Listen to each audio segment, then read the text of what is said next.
As a Los Angeles native, born and raised in beautiful Los Angeles, California, Kobe Bryant was and still is one of my biggest role models. His love for basketball, his love for the organization, his love for his family, his love for storytelling, his love for humanity. This love, this pure love, is what he put into everything that he did, and what allowed him to achieve that title of the greatest of all time was that state of mind, the Mamba mentality.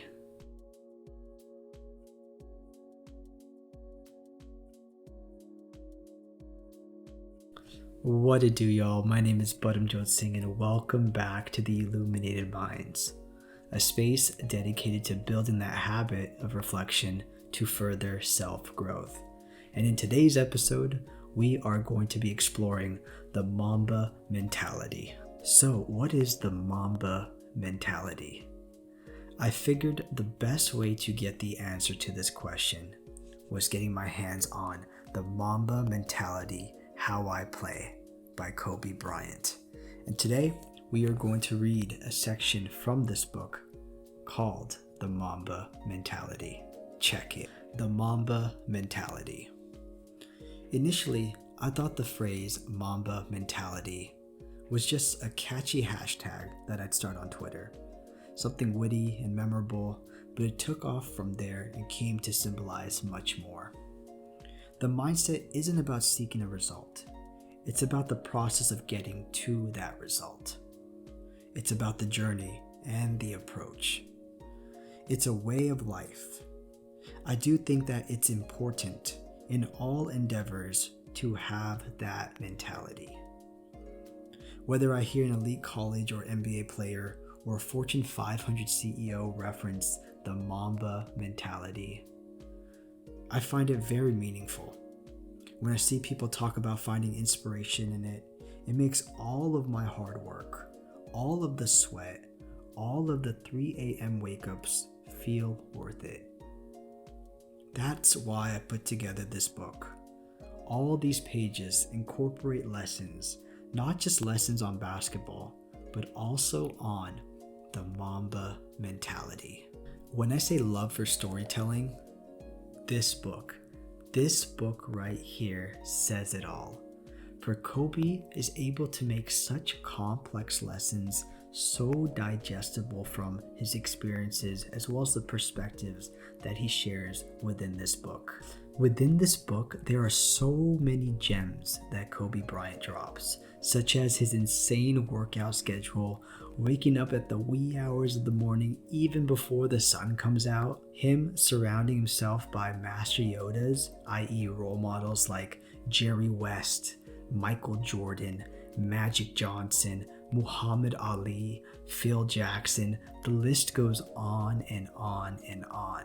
Even with these role models, he's constantly asking questions upon questions upon questions to understand what it takes to be great and how he can become a better version of himself. Studying, whether it was film, whether it was books, whether it was talking to people, Kobe was always a student of his craft, just trying to figure out ways to make him even better at his craft.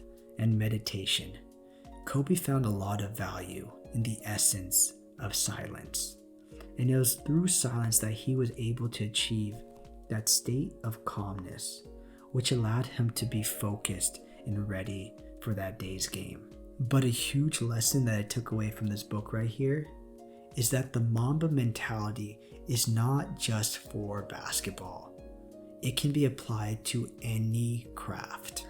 And when diving deeper into the studies of the Mamba mentality, there are 5 pillars of the Mamba mentality that you can apply to your own craft. So, what are the 5 pillars of the Mamba mentality? The first is the pillar of resilience. The second is the pillar of fearlessness. The third is the pillar of obsessiveness. The fourth is the pillar of relentlessness. And the fifth pillar is the pillar of passion. So jumping to that first pillar, the pillar of resilience. Throughout Kobe's journey, there were times where he was pushed down and challenged so far where it was sometimes hard to get up.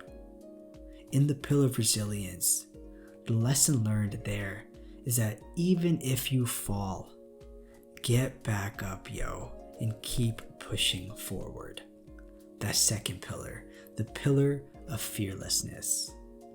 There will be times, and Kobe explains too, there will be times where the thought of failure or failure itself becomes so daunting where you will want to quit. Don't fear, keep pushing forward, yo. Keep pushing forward. That third pillar, the pillar of obsessiveness. Once you are obsessed, you will want to get better and better and better. And just from the stories that Kobe shares within this book here, his obsession was his drive, and that drive just kept him hungry to get better and better and better. And this is the same principle that you can apply when it comes to your craft, because once you're obsessed, you too will want to become better in that specific craft. But you gotta keep pushing forward, yo. Keep pushing forward. And that fourth pillar, the pillar of relentlessness. Kobe faced so many challenges in his 20 seasons with the Los Angeles Lakers. And there's so many moments where he just could have quit. But his ability to not give up is the biggest value that comes from this pillar. So when it comes to your craft, never give up. Keep pushing forward, yo. Keep pushing forward. And that fifth and last pillar, the pillar of passion. With passion comes love for your craft. And as we saw from Kobe Bryant's journey, he was in love with basketball. Especially when it comes to your craft, find that love, keep that passion fire going, and keep pushing forward, yo. Keep pushing forward. So in summary, what is the Mamba mentality? Well, the Mamba mentality is this constant quest to try to be the best version of yourself. I want to thank you all for taking the time today to listen to my perspective on the Mamba mentality. If this video resonated with you, I would humbly ask that you hit that subscribe button as well as that thumbs up button to stay tuned to what the Illuminated Mindz has to offer. Additionally, if you want to get in contact with me, follow the Illuminated Mindz on Instagram, which you can find in the description box below. Thank you again for taking the time, and until next time, y'all, stay ill. Much love.